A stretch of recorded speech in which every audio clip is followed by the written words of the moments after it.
Alright, so welcome back to the next video of my Oscar Rundown series. Now, you're probably thinking, oh, I thought you said that you were going to cover Bohemian Rhapsody and A Star is Born in one video together. I tried uploading that video, but for some reason YouTube, or when I got to the thing, it just wouldn't let me upload it. I guess the fact is probably because it was too long. So I'm not going to have to cover these movies as separate videos, and I'm going to have to cover Vice and Green Book in separate videos. I was originally planning on lumping Black Klansman in there too, but the more I really think about it, I realized that should probably be its own video too. But then again, with Green Book and Vice, I really don't have that much to talk about Vice. I can talk a lot about Green Book, but I really can't talk a lot about Vice, so I might just lump those back together again. But anyways, now, we're going to be talking about A Star is Born today.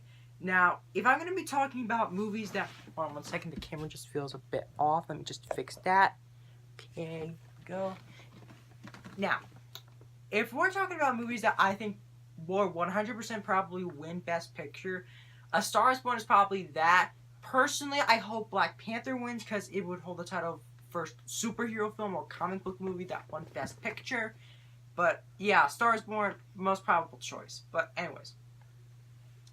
Actually, I have with me the ticket for A Star is Born right here.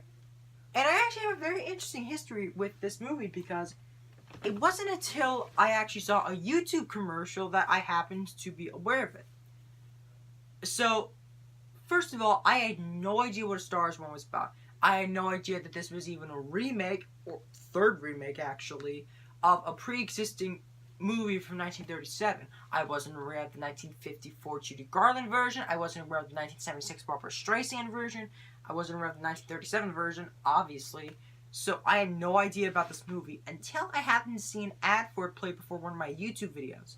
And then I saw it had Bradley Cooper. I didn't know who the woman was, but I do know Bradley Cooper because I could recognize his voice because, you know, Rocket Raccoon from Guardians of the Galaxy. So I think to myself, what movie is this? And then it said A Star is Born. I'm like, what is this? I better look this up. I looked it up, and apparently that was Lady Gaga, and I'd actually listened to a couple Lady Gaga songs before.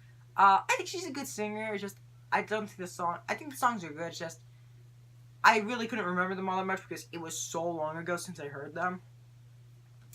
But anyways, I looked more into this, and apparently Bradley Cooper was also not only starring in it, he was writing it, he was directing it, and he was also singing in it too with Lady Gaga. And originally, when the movie came out, I wanted to go see that new Predator movie that came out. But my mom said no, so I went to go see A Star is Born instead. And I'm actually kind of glad the fact that that ended up happening because that was a really good movie. So what is the story? Bradley Cooper plays Jackson Maine, a popular country singer who is struggling with alcoholism. Basically alcohol addiction. He drinks a lot. He drinks way too much. So one night when he ends up going into a bar, he ends up encountering Allie, and he ends up hearing her voice, and he wonders if maybe she could be able to perform with him because her voice was so good that he thought that it should be heard by everybody. Eventually, Allie begins to become more popular, so much so that she branches off from Jackson and does her own thing, but instead of becoming a country singer, she becomes a pop artist. And while her popularity increases, Jackson's fades. And if you know A Star is Born, you know how this is going to end. But if you don't want to know, tune out now, I guess. So I'm just going to give you a 5-second warning. Okay, you good? Jackson ends up killing himself by hanging himself with a belt in his garage. And Allie ends up performing I Will Never Love Again, to signify the fact that she'll never love somebody again, and she would rather just wait to be with Jackson. So, yeah, this movie was sad. I'm not an easy crier. I do not cry easily, but this is one of those movies in which it nearly got me to sob like a wuss. A couple of tears were shed, but not as much as you would normally expect. And I thought the performances in here were great. And I thought, you know, Bradley Cooper, he has a future career as a director. And apparently nobody wanted him to do this movie. Like, because, you know, originally this was in development, when it was in development hell, Originally, Clint Eastwood was going to direct it, and Beyonce was supposed to play Lady Gaga's role. But they ended up having to postpone that because of Beyonce's pregnancy, and it just was lingering for years and years and years and years. Then Bradley Cooper picked it up, and a lot of people were very skeptical about that. And Lady Gaga, she never really had any true acting experience, so they really didn't know if it could be able to do good, if she could do good. But it worked. Surprisingly enough, it worked. This movie was great. Of course, the performances by Bradley Cooper and Lady Gaga are great. Sam Elliott is amazing. If I had to pick somebody for Best Supporting Actor, I think it might be him. Either that or Mahershala Ali from Green Book. I thought he was great in that too, but if I had to pick one, I think I might go with Sam Elliott. And Dave Chappelle as an old childhood friend of Jackson Maine, I thought he was really good too, because it's always nice to see Dave Chappelle, you know? But, yeah, this movie is very, very fascinating because, no, not just because of child production, but, of course, each version of the story goes like this. Jackson Maine is a struggling with whatever. He's a musician, actor, whatever. He encounters a woman, and originally her name was Vicky Lester, or Esther in the 76 version. Here, her name's Allie, so there's that. Is that a washed up actor, singer, whatever, ends up in finding this woman. He hears her voice or her acting chops and thinks she's really, really good and that she should be a star, essentially. As her popularity increases, his fades. The man feels like he's holding her back. He ends up killing himself at the very end. And originally, the way Jackson was supposed to die, he was originally going to do kill himself in the way the 54 version ended, in which he would have drowned himself.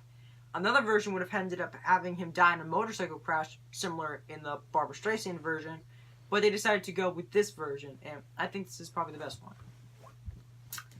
I think this is probably the best version of A Star is Born. Don't get me wrong, I haven't seen the other versions. They might be better or they might be worse in the case of the Streisand version from what I've heard, but I thought this was a really, really good movie. I thought the songs were amazing. I ended up seeing this with my uncle, and hey Gabe, in case you're watching this, I saw this with my uncle, and afterwards we just kept on playing the soundtrack because the music was so good. And even afterwards, we're still playing the music to this very day. But yeah, just great movie. But there's one problem that I have with it, and it is a big one. Is that I feel like the sense of time is way too fast.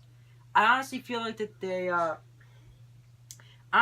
that what was supposed to happen is like it was supposed to take place over the course of like 5 or 6 years.